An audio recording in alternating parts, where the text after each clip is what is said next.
എല്ലാവർക്കും നമസ്കാരം. എന്റർടൈൻമെന്റ് കീഴിലേക്ക് എല്ലാവർക്കും സ്വാഗതം. യെസ്, എന്റർടൈൻമെന്റ് കിഴി എപ്പിസോഡാണ്. ഒരുപാട് അപ്ഡേറ്റ്സുകളുടെ എല്ലാം കിഴിക്കാത്തണ്ട് കിഴിയിലേക്ക് പോവാം. എന്താണ് മത്സരത്തിന്റെ അജണ്ട? പറയൂ. ഇന്ന് ബാലയ്യന്റെ ബർത്ത്ഡേ അല്ലേ? ജൂൺ 10. ബാലയ്യന്റെ കിഴി എന്തായാലും ഉണ്ട്. ബാലയ്യന്റെ കിഴി കൂടുതൽ കിട്ടുന്നവർ. ഓക്കെ, പൊളിയല്ലോ. അതിന് മുൻപ് നമുക്ക് ബാലയ്യുമായിട്ട് ഒരു ഹാപ്പി ബർത്ത്ഡേ, ചെറിയൊരു ബർത്ത്ഡേ വിഷസ് പറയാനുണ്ട്.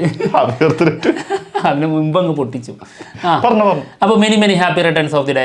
ഈ ഒരു പവർ, ഈ ഒരു ഫയർ എന്നും ഉണ്ടാവട്ടെ. ഞങ്ങളങ്ങനെ അത്ഭുതപ്പെടുത്താൻ ആൾക്ക് പറ്റട്ടെ. Okay okay. ടൈല് വാവ്, എടുത്തോ. ഫസ്റ്റ് കിഴി. ഓക്കെ, പൊളി. കാർത്തിക് യോഗി രവി മോഹൻ മൂവി. ഓക്കെ, സിനിമയുടെ ടൈറ്റിൽ ബ്രോക്കോഡ് എന്നായിരിക്കും എന്നാണ് കേൾക്കുന്നത് കേട്ടോ. ആക്ഷൻ കോമഡി മൂവി ആയിരിക്കും. ഓക്കെ, ഇതിന്റെ കഥ കേട്ടിട്ട് രവി മോഹൻ താൻ പ്രൊഡ്യൂസ് ചെയ്യുക എന്ന് പറഞ്ഞാണ് കേട്ടത്. പ്രൊഡക്ഷൻ രവി മോഹൻ തന്നെയാണെന്നാണ് കേൾക്കുന്നത്. പിന്നെ എസ് ജെ സൂര്യ ഒരു പ്രധാന വേഷത്തിലുണ്ട്. എസ് ജെ സൂര്യന്റെ ഒരു പുതിയ ഷെയ്ഡ് കാണാം എന്നാണ് പറഞ്ഞത്. അപ്പം വില്ലനിൽ നിന്ന് മാറുമായിരിക്കും. പോസിറ്റീവ് ക്യാരക്ടറാണ്. അത് പൊളിക്കും. അത് നന്നായി. ഓക്കെ, എന്തായാലും ആക്ഷൻ കോമഡി അല്ലേ? ഇവർ രണ്ടുപേരും ഒരുമിച്ച് വരുന്നത്. അതങ്ങനെ തന്നെ. രവി മോഹൻ ഭയങ്കരമായിട്ട് കോമഡി ചെയ്യുമായിരുന്നു. സത്യം, ഭയങ്കര വൈബായിരുന്നു. ആ ഒരു സാധനത്തിലേക്ക് തിരിച്ചെത്തണം. പിന്നെ കുറെ കഴിഞ്ഞപ്പോ എന്തൊക്കെയോ സംഭവിച്ചു. അവിടെ അവസ്ഥ അങ്ങനെയായിരുന്നു. എല്ലായിടത്തും ഭയങ്കരമായിട്ടുള്ള നെഗറ്റീവ് സംഭവിക്കുമ്പോഴേ നല്ല സിനിമ തിരഞ്ഞെടുക്കാൻ പറ്റില്ല. അതാണ്, തളർന്നു പോകും.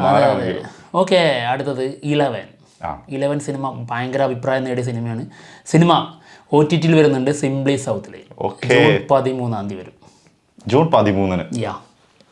ജൂൺ 13 ഒരുപാട് സിനിമകളുണ്ട് കേട്ടോ. OTT അല്ലാതെ തന്നെ ഒരുപാട് റിലീസുകളുണ്ട്, തിയേറ്റർ റിലീസുകൾ. അതിൽ ഏറ്റവും ഫേവറേറ്റ് ആയിട്ട് കാത്തിരിക്കുന്നത് ഒന്ന് റോന്ത്, മറ്റൊന്ന് വ്യസനസമേതം കുടുംബമിത്രാദികൾ, ബന്ധുമിത്രാദികൾ. അടുത്തത് കുബേര സിനിമയുടെ ഡ്യൂറേഷൻ 3 മണിക്കൂറും 15 മിനിറ്റ് വരുന്നു. ഒന്ന് കുറച്ചിട്ടുണ്ട് കേട്ടോ. 2 മണിക്കൂർ 50 മിനിറ്റ് ആക്കിയിട്ടുണ്ട്. 25 മിനിറ്റ് കട്ട് ചെയ്തു. 3 മണിക്കൂറും 15 മിനിറ്റും. അത് കുറച്ച് കൂടുതലാണ്. ചില സിനിമകൾ കാണുമ്പോൾ നമുക്ക് തോന്നും ഇത് തീരണ്ടായിരുന്നല്ലോ, കുറച്ചും കൂടി വേണമല്ലോ. 3 Idiots പോലെ എല്ലാം അതേപോലെ ആയിരിക്കൂല. അതാണ് പ്രശ്നം. പിന്നെ 3 മണിക്കൂർ 15 മിനിറ്റ് എന്ന് പറഞ്ഞു കഴിഞ്ഞാൽ കുറച്ച് കൂടുതൽ തന്നെയാണ്. ഇപ്പൊ മറ്റേ ഒന്ന് ആലോചിച്ച് നോക്കുക, ഒരു ഷോ കഴിഞ്ഞ് അടുത്ത ഷോ ഉണ്ടെങ്കിൽ എത്ര സമയം കഴിയും? അതൊരു സത്യം. അങ്ങനെ വരുമ്പോൾ തന്നെ തിയേറ്ററുകാർ തന്നെ പെട്ടുപോകും. തിയേറ്ററുകാർ ഭയങ്കരമായിട്ട് മടിക്കും. അതാണ് പ്രശ്നം. ഓക്കെ, എന്തായാലും 20-ാം തീയതിയാണ് സിനിമ റിലീസിനെത്തുന്നത്. ശേഖർ കമ്മുല സംവിധാനം ചെയ്യുന്ന സിനിമയാണ്. നാഗാർജുന ഒരു പ്രധാന വേഷത്തിലെത്തുന്നുണ്ട്. നായിക രശ്മിക മന്ദാന. ഓക്കെ, അടുത്തത് NBK 111 നന്ദമൂരി ബാലകൃഷ്ണ നായകനാവുന്ന സിനിമ.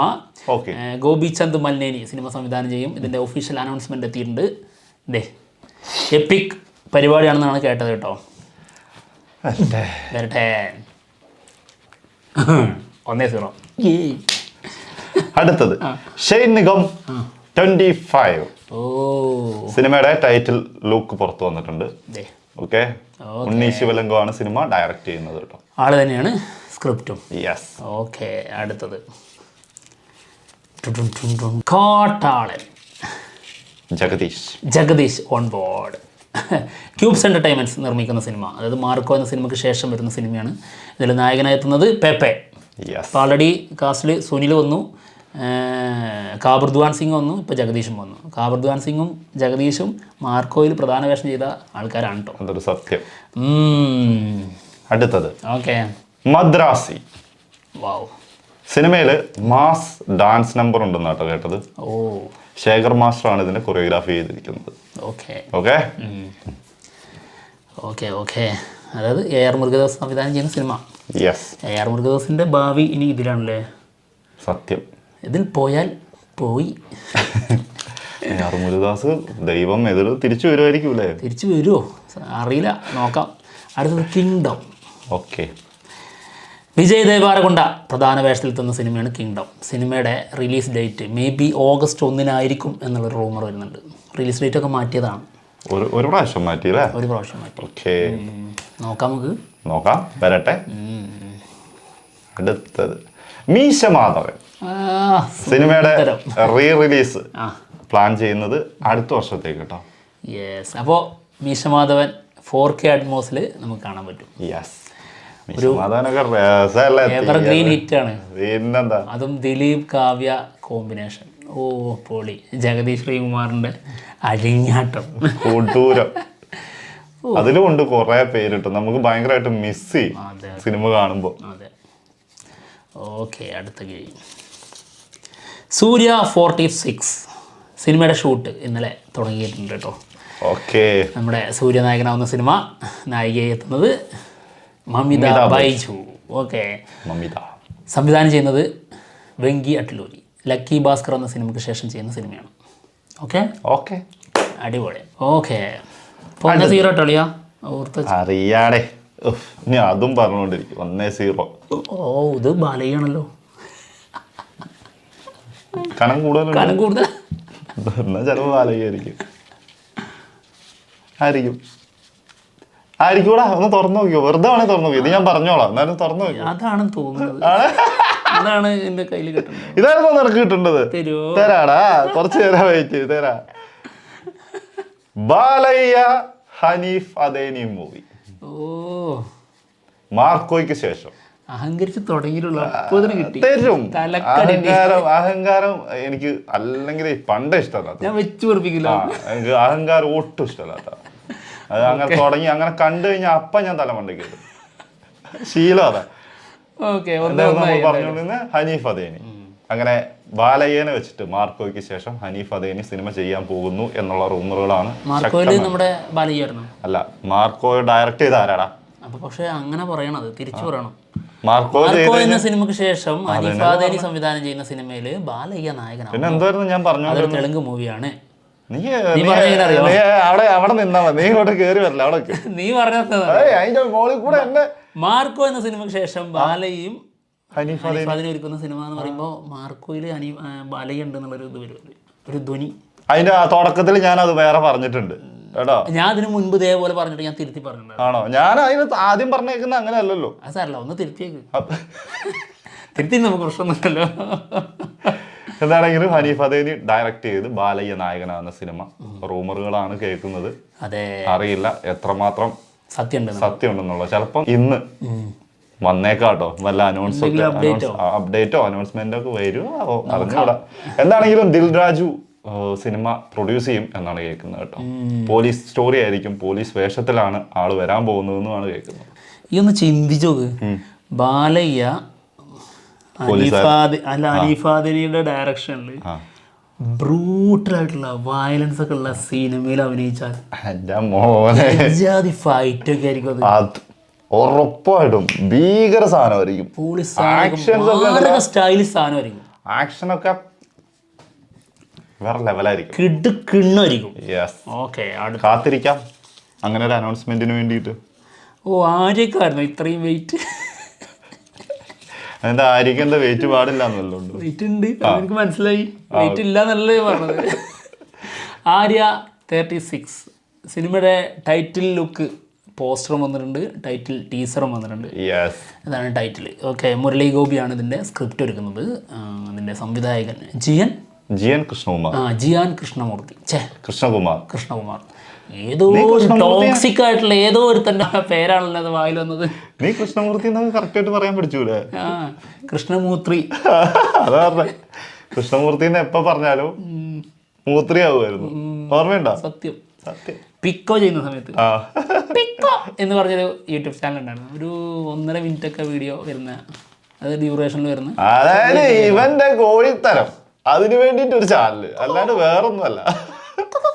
അതെ, അതിനനുസരിച്ച് ഞങ്ങൾ അതിന് ബാക്ക്ഗ്രൗണ്ട് മ്യൂസിക് ഒന്നും കൊടുക്കാറില്ല. ഇവൻ വീഡിയോ സത്യമായിട്ട് പറയുന്നതാണ്. ഇവന്റെ ക്യാമറയും കൊണ്ട് ഞാൻ അപ്പുറത്ത് നിന്നു ഓക്കെ അളിയ സ്റ്റാർട്ട് എന്ന് പറഞ്ഞ് ചെയ്യാൻ തുടങ്ങുമ്പോൾ താഴേന്ന് ഒരു വിജയം വരും, ചുറ്റുമുള്ള കോഴികൾ മൊത്തം. ഇത് വെറുതെ ചുമ്മാ പറയുന്നല്ല കേട്ടോ. ആ ചാനൽ ഇപ്പൊ ഇല്ലല്ലോ അളിയ. ഇനി ഒന്നുകൂടും പറ, ഇവിടുത്തെ കോഴികളൊക്കെ മുട്ടിടുന്നതിന്റെ കാരണം കൊണ്ടാണ് പറടാ, പറയേ. അല്ല, അതിലെനിക്ക് സംശയം ഇല്ലാതില്ല. അതന്നെയല്ലേ, അത് സംശയം കൊണ്ടല്ല അതിലേക്ക് എത്തുന്നത്. അടുത്തത് ലാലേട്ടൻ. ലാലേട്ടനെ കുറിച്ച് ഒരുപാട് പറയാനുണ്ട്, വാ തോരൂല പറഞ്ഞാൽ, അത്രയ്ക്കും ഉണ്ട്. എന്നാലും ഇത് പറയാണ്ടിരിക്കാൻ പറ്റൂല. അതല്ലേ പറഞ്ഞു കഴിഞ്ഞാൽ ചിലർക്ക് നാണക്കേടാവുന്നു, ചിലർ എണീറ്റ് പോണ്ടി വരും. എന്താണ് 74 ദിവസത്തെ കണക്കാണ് പറയുന്നത് കേട്ടോ. അത് ഒരു 2.5 മാസത്തെ കണക്ക്. വെറും 74 ദിവസം കൊണ്ട് 500 കോടി ആളുടെ പേരിൽ വന്നിരിക്കുന്നത്.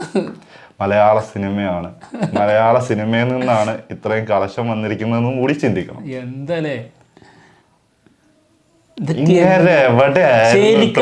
അതാണ് ചിന്തിക്കുന്നത്. ശരിക്ക് ഈ കണക്കൊക്കെ നമ്മളിപ്പോ ജയിലറിന്റെ ഒന്നും കണക്കെടുക്കാത്തണ്ടാ.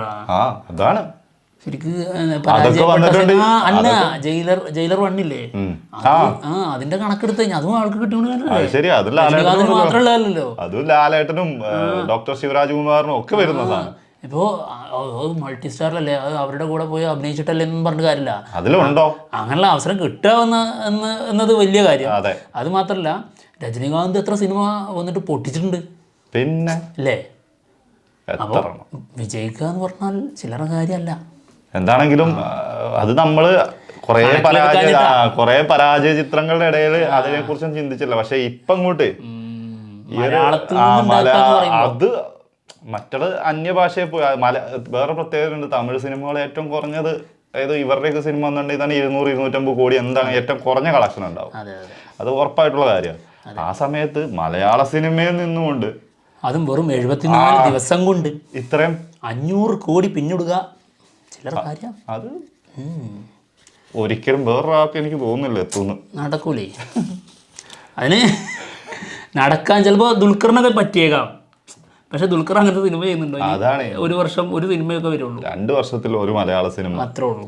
അപ്പൊ അത് നടക്കുന്ന കാര്യമല്ല. ഇപ്പോൾ സച്ചിൻ 100 സെഞ്ചുറി അടിച്ചിട്ടില്ലേ, അത് മറികടക്കുമെന്ന് ചോദിച്ചു കഴിഞ്ഞാൽ ചിലപ്പോൾ വിരാട് കോഹ്ലിക്കും മറ്റുള്ളവർക്കൊക്കെ ചെയ്യാൻ പറ്റുമായിരുന്നിരിക്കാം. പക്ഷെ അങ്ങനെയുള്ള ഗെയിമുകൾ ഇപ്പോൾ കുറവാണ്. ഇപ്പൊ 2020 അല്ലേ ഏറ്റവും കൂടുതൽ 2020 വൺ ഡേ മാച്ചുകൾ വളരെ കുറവല്ലേ. അപ്പോൾ അങ്ങനത്തെ ഉള്ള കാര്യങ്ങളും കൂടി എടുക്കുമ്പോൾ സാധിക്കില്ല കൂട്ടാ, ഇമ്പോസിബിൾ. നമ്മൾ ബാലേന്ദ്ര മേനോനാവും, നിനക്ക് സാധിക്കില്ല കൂട്ടാ. സാധിക്കും, ഒരാളുണ്ട്, ഒരാൾക്ക് മാത്രമേ പറ്റൂ. അതിന്റെ പേര്, ആ ആളുടെ പേര് മോഹൻലാൽ എന്നാണ്. ആള് തന്നെ വരണം. അപ്പൊ പക്ഷെ ഈ ഇതിന്റെ കൂടുന്നുള്ളൂ, ഈ കണക്കിന്റെ വ്യത്യാസത്തിന് മാറ്റം വന്നുകൊണ്ടിരിക്കും. അതേ ഉള്ളൂ.